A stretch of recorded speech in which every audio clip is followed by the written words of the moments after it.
my talk today is about helping children transition securely into their new environment. And the latest book that I've written is called The Montessori Difference, Creating a Children's House.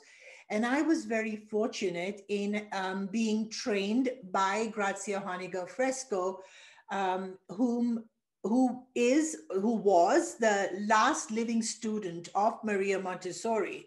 Um, the whole time during this pandemic, we were on Zoom calls with Grazia, and she was constantly teaching me and tutoring me. And she wrote the foreword to my book. And I've got a chapter in the new book, which is a conversation with her. And then unfortunately, she passed away and in the end of September after she did a couple of Zoom calls and did the book launch with me, etc. So this makes this all even more important for me to try and spread this.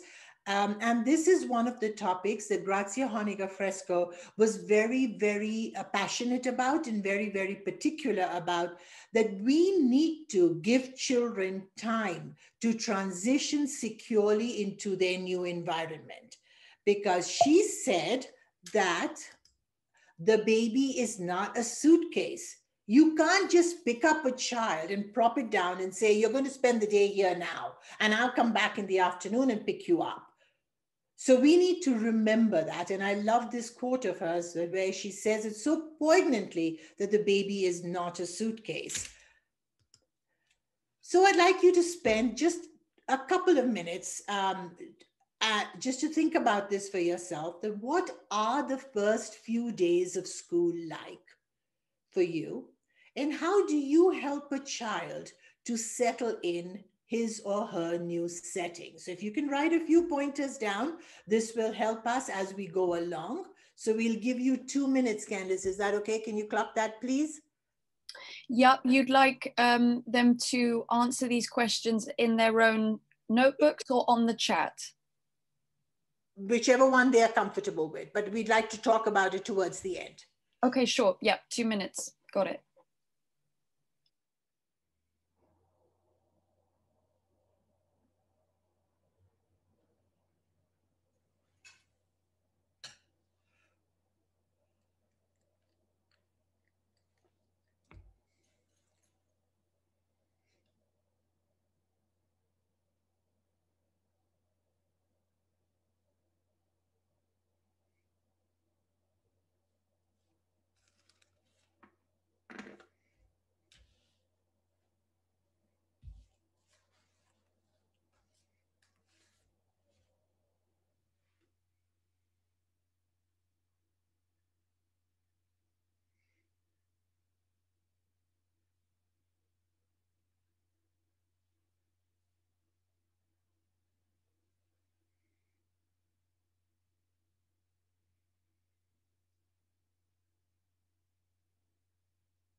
That's about 2 minutes up now. Okay, perfect. Thank you. And I would love to hear what you have to say later on, but let's move on. So the objectives that we want to cover in the seminar today is the importance of the right of every child to a period of acclimatization. What is acclimatization? How do we prepare to welcome a child to our environment? How do we involve parents in this process? Recognizing differences in children and what following the child means in the acclimatization process, understanding when the process of acclimatization is complete, and then the beginning of normalization. Okay? So, this is just a little bit of fun to have with you. So, what type of mother-in-law would you prefer? So we'll just, for the sake of the scenario, we will just imagine, or we will just say that, you know, your fiance or your partner wants to introduce you to his mother. So he takes you to his mother's house, And in the first scenario, the mother opens the door and she tells her son, okay, now you've brought her here, you stay outside and we will go inside. And when we want you, we'll call you back. I will make sure I call you back. And she takes you into the house, and right at the doorstep, she tells you to please remove your shoes. And as you start to remove your shoes, she tells you, no, no, no, no, no. Let me give you a lesson on how we remove our shoes. And so she gives you a lesson on how to remove the shoes. And then she says that the next step now is for us to go in and wash our hands. So, you know how to wash your hands. So you go in and you start to wash your hands. And she stops you right there and then. And she says, that's not how we wash our hands. I will show you how to wash our hands. And it goes on so and so and so. The other type of mother-in-law is the one that welcomes you at the door, asks her son to come in with you, and tells her son also to sit down in one corner, but then continues to lead a conversation with you, keeping her son out of it, to try to get to know you and to allow you also to be able to show her what you know as well. So you see the two distinct differences. And maybe you can tell me in chat, and Candice, you can let me know, which mother-in-law would you prefer? One that tells the son to stay outside and she'll call you back later, or two, the one that makes you feel welcome and that you're coming with prior knowledge as well. So which is it, a one or a two that you prefer? And I'm not following chat, Candice. Okay. Well, I've put two. Does anyone else? I would rather have the second one from Magdalena. Another one said two. Anybody saying one? No, I don't think so. Okay, so keep this in mind, because this is how we treat the children that come into the school. And this is where, the differences will happen.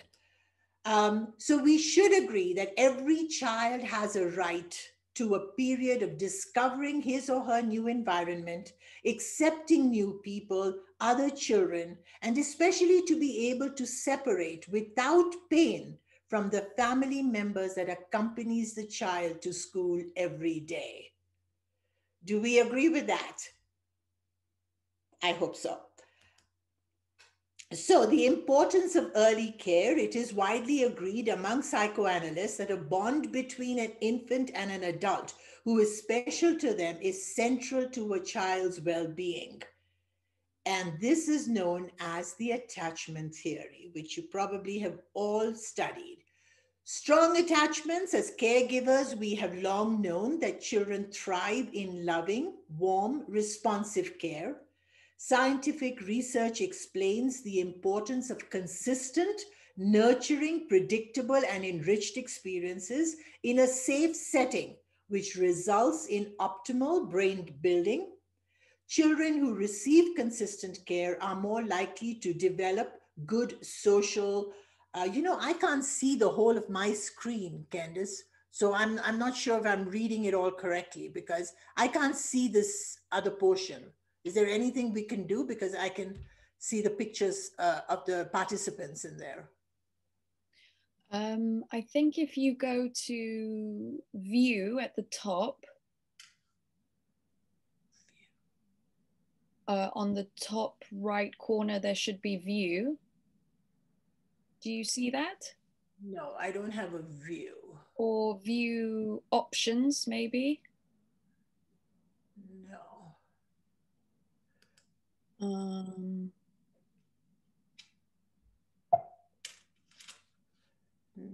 I think we see everything. We see everything, but Poonam doesn't. Maybe, you can help me read if I'm saying something wrong. So children who receive consistent care are more likely to develop good social habits, have I said? Or good social skills. Okay. And strong attachments to caregivers appears to help children build resilience to some of the future difficulties that they will face, such as stress or trauma. Okay. Yeah.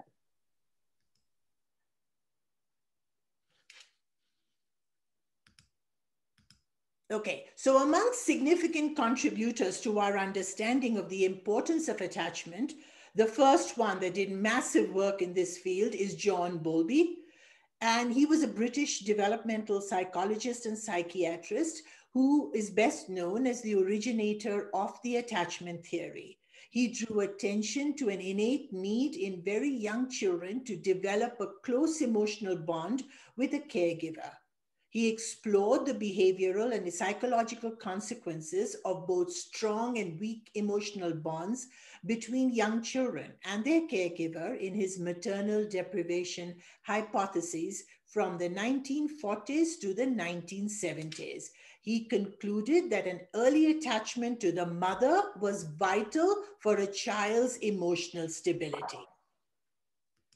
And then we have Mary Ainsworth, who was an American-Canadian developmental psychologist who expanded on the work that had started by John Bowlby, and her attachment theory focuses on providing an explanation as to why there are individual differences in attachment. She created and used an observational technique which she called the strain situation test. Maria Montessori, the whole psychic life of the individual stands upon a foundation which is laid down by them in the earliest years. There is a special bond uniting mother and child, almost like a magnetic attraction. And in the first days of life, it is clear that something of the utmost importance is taking place. To the awakening in mammals of hereditary behavior, something of a corresponding nature must be happening in the child. And then we have Eleanor Goldschmidt, who began with the key person approach. And she advocates that the forming of special relationships between adults and children in the nursery preschool setting. The whole focus and the organization of the nursery preschool is aimed at enabling and supporting close attachments between individual children and individual staff members. Goldschmidt speaks of a reference education defined by her as a key person for the well-being of the child. Emmy Pickler was a Hungarian pediatrician, author, and lecturer known for her revolutionary approach to infant and child care, and she emphasized the stability of the caregiver for every child in the temporary or the total absence of the mother. This stability gives way to a healthy attachment. For the children, the consistency gives them a sense of order, but also allows them to develop trust and a feeling of security. With the element of predictability, they can count on their needs being met and they can feel the joy in their relationships. So the current understanding of early attachment relationships has evolved a great deal from Bowlby and Ainsworth's original theories, but the general principles remain the same. Children need to form secure attachments with a few adults who are special to them. And we must use this information in our practice in early year settings so we can develop positive and rewarding relationships with children in our care. So I'm going to stop here for a couple of minutes to answer any questions or take any comments that you might have on people that have had significant impact on our field and the importance of consistent early care. If anyone has a question, just go ahead and unmute yourself.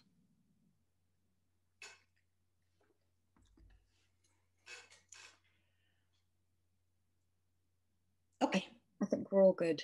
We're good. So let's now build on this concept and let us look at the child's need for continuity, which Montessori so strongly emphasized, and which is at its peak when the child leaves his home and enters a new collective structure, such as preschool.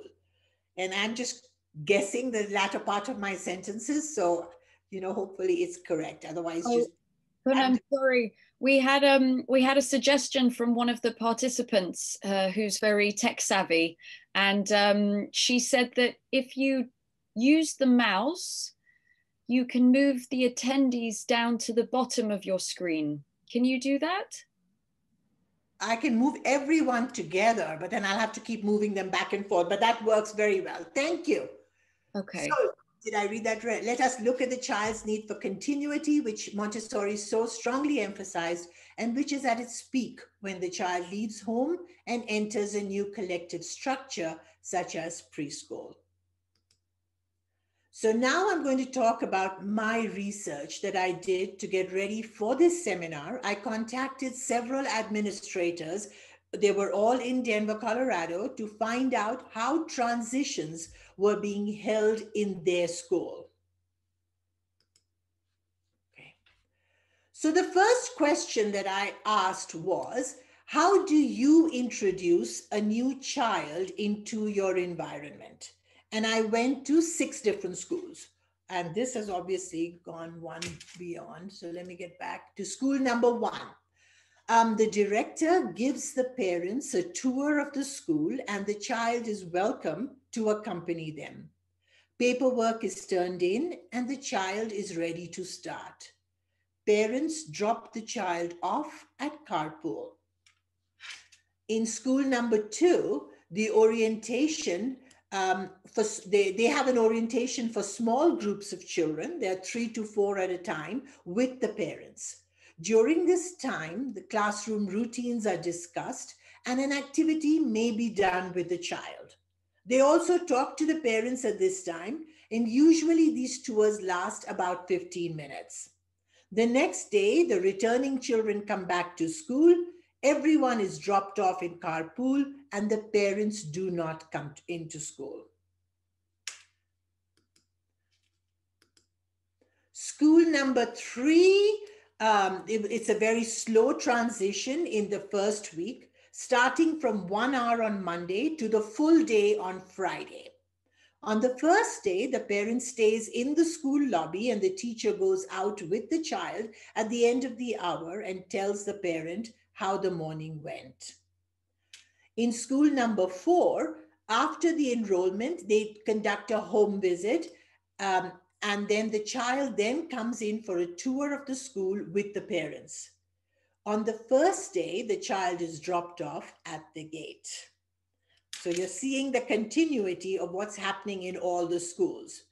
School number 5, there's a new student orientation. Paperwork to get to know the child is turned in.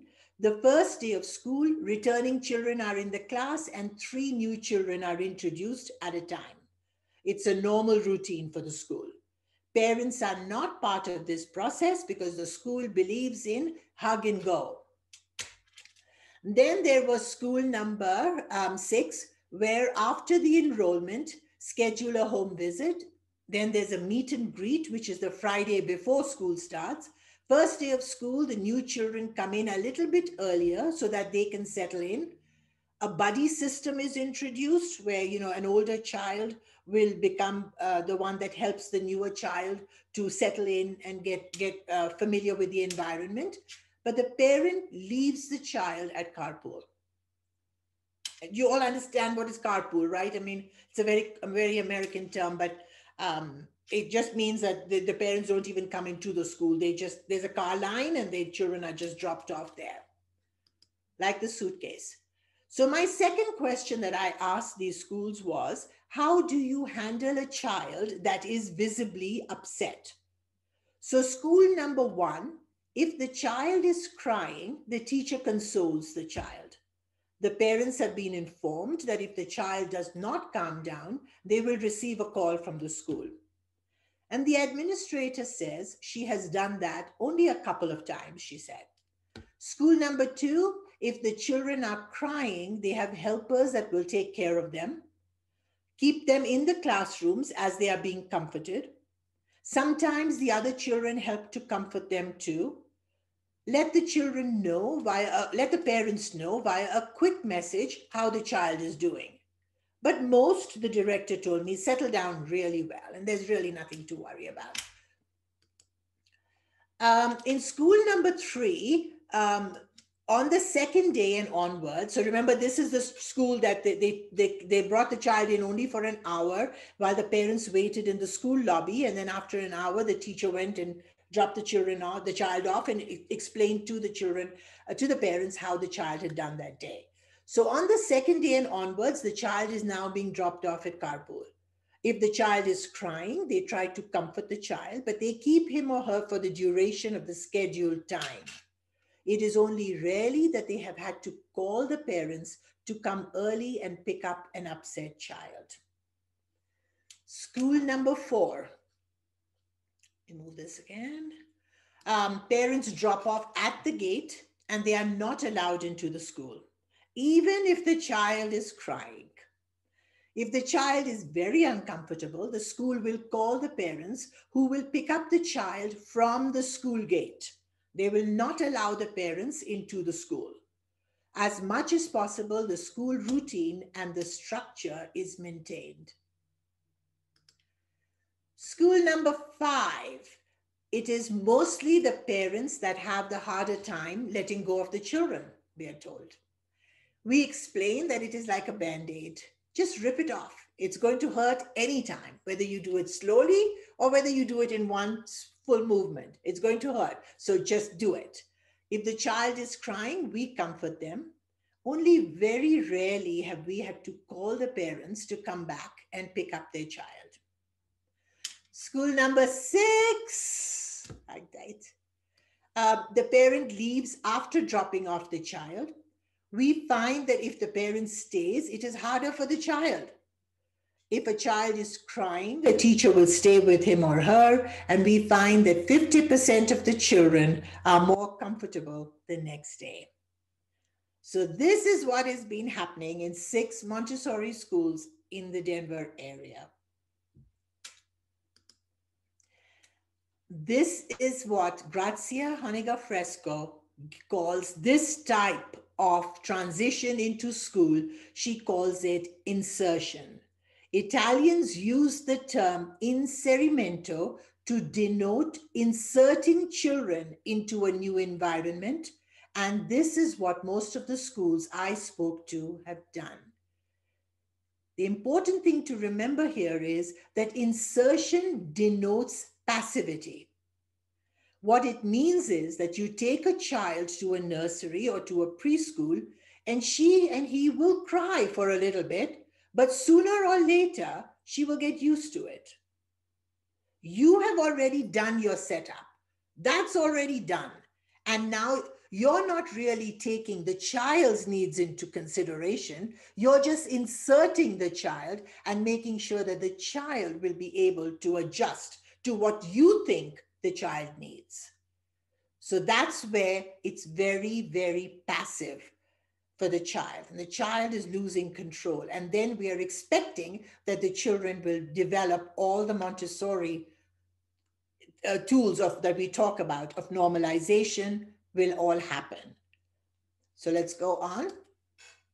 Grazia Honega-Fresco, I've already introduced you to her as a student of Maria Montessori, but she was most proud about the fact that she was a student of Adele Costagnochi.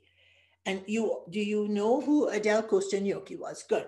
So, and she coined the term acclimatization to reflect a more slow, gentle, and active process of transition for the child, where the child is in control, which is so beautiful. So acclimatization is based on 3 factors. Taking the transition very slowly before reaching separation to respect the child's need for continuity in everyday experiences. That there is a primary and a stable caregiver. Continuous collaboration with the parent that accompanies the child to school every day.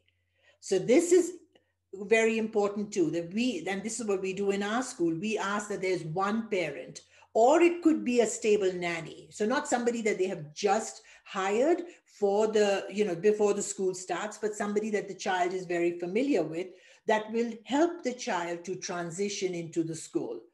So we ask that it's either the mother, the father, or the nanny, but it's one consistent person. Do you have any questions about these 3? I mean, you can just let us know. It's a small group, so okay. So in a conversation with me, and I have all of this written down in my book, Grazia Honecker Fresco explains the first days of school. So what do you do in the early days? It is the problem of separation, and it is a very delicate moment. The first point is that you must go slowly. The first day, the child comes just with his mom and spends an hour. Then on the next day, it could be 2 hours. Very slowly. How to explain, she says. It is like a plant. You're going to transplant a small plant, and you go so carefully about it. You prepare the soil first, and you wait for the roots to set. If you take so long for a plant to resettle, imagine what you must do with a human being.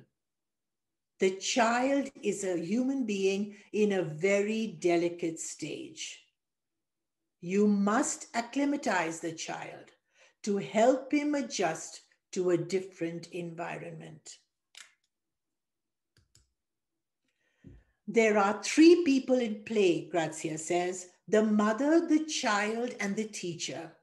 It is very important that the mother and the teacher know each other first. The child should come with the mother to the school for a visit and see the children play outside, and then go inside the school with the mother. Alora, when you have a new rose plant, you don't put it out in a storm, in the cold, in the rain, in the wind.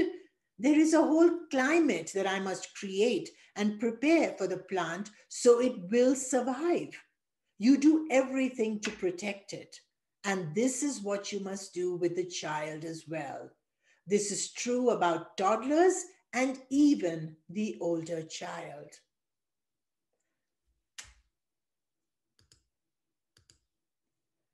The important thing is that the child comes in and establishes a relationship with one adult.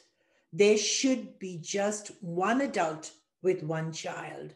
You cannot change educators continuously, otherwise you will have to start all over again. So how would you define acclimatization? Grazia says the term acclimatization corresponds to an idea of an active participation in one's own development, such as that of a seed or a plant whose growth occurs by internal forces. So, just to put this in our perspective, which I like to do with my students, with my teachers, everyone, so that it hits home to us. What is it like when you go into a new country? You don't know the language, you don't know the food, you don't know the customs. How do you feel? Yes, you do feel all alone. You do feel isolated till you get your bearings. It takes you time to adjust and to find your comfort zone. It is the same with the child in his or her new environment. Let's not do anything with the children that we don't do for ourselves, or we don't expect for ourselves. Now, the parent is very important in this transition process. And Grazia always warned us, when she was talking to us, that, it's not right always to say that if only we had the children, it's the parents that are the difficult ones, or, the children are fine without the parents. We should not, because the parents are very, very important. So she said it is important to welcome the family members who accompany the child into the classroom with all their habits and their anxieties. So you see now that all of these 6 schools that I talked with, leaving the parents, leaving the children out at the carpool, the schools just did not want the parents inside the school. So it was just easier for them to drop the children off, no matter how much the child was crying, and they would just bring the children. They just don't want to deal with the parents. But we've got to welcome the parents in as well. They are the child's first educators. So I'm just going to talk to you a little bit about my school now, and how with Grazia's help, we have changed things, and the success that we are having because of that is amazing. despite COVID, all of this, that we had to make these changes and allow the parents to come in, because in our country, at least in our state right now, we are not allowed any adult visitors into the school, which has made it very, very difficult. But we actually opened the school a week before to allow the parents to be able to come in to make this happen. That's the name of my school, at Montessori Casa International. Every child has the right to a period of acclimatization. This time of discovering the new environment, accepting new people, other children, and especially to be able to separate without pain from the family member who accompanies the child to school every day, can vary from child to child.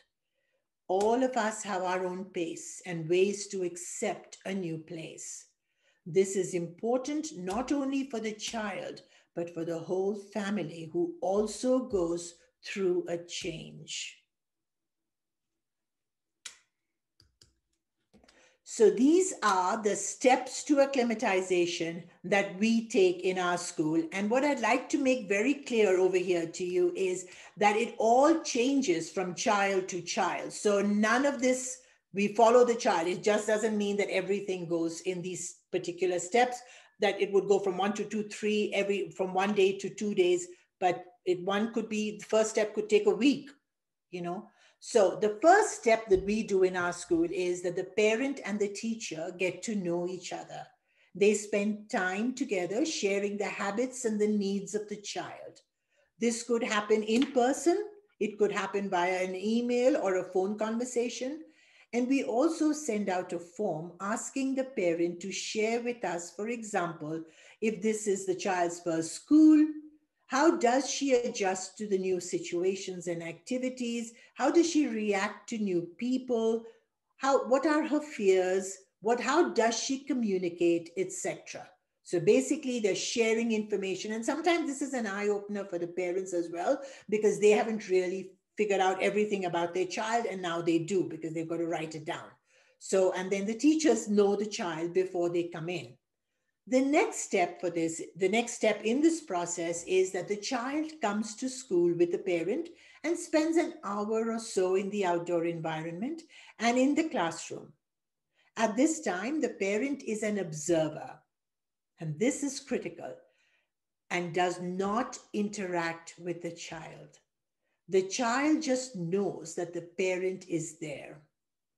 Depending on the comfort level of the child, the parent may leave the classroom for a few minutes. Before doing this, it is communicated to the child. So this is something that we've already set up between the teacher and the parent, is that there will be a system in which the teacher will be able to tell the parent that you can leave. So the teacher is working with the child, and she might just look at the parent and make a nod or something like that. And then the parent comes up to the child and tells the child, I'm just going to go to the bathroom. If the child is insecure about that, then the parent will tell the child, I'm going to leave my book on the chair and I'll be right back. And the parent does come back in 5 minutes. But so it's a slow process. The next day is the same scenario, but this time the parent leaves for a longer period of time. So if the child was comfortable, then this time the parent could say, look, I need to just run up to the grocery store and I'm going to get milk and I will be right back. And when she comes back, she actually has a bag with milk in it, so that the child knows that we're telling the truth.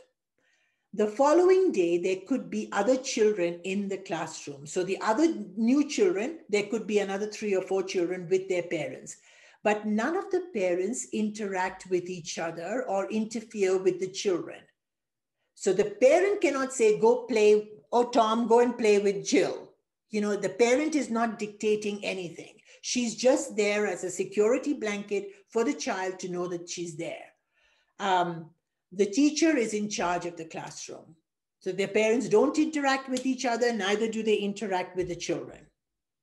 It is only when the child is able to separate easily from the parent that the process of acclimatization is complete.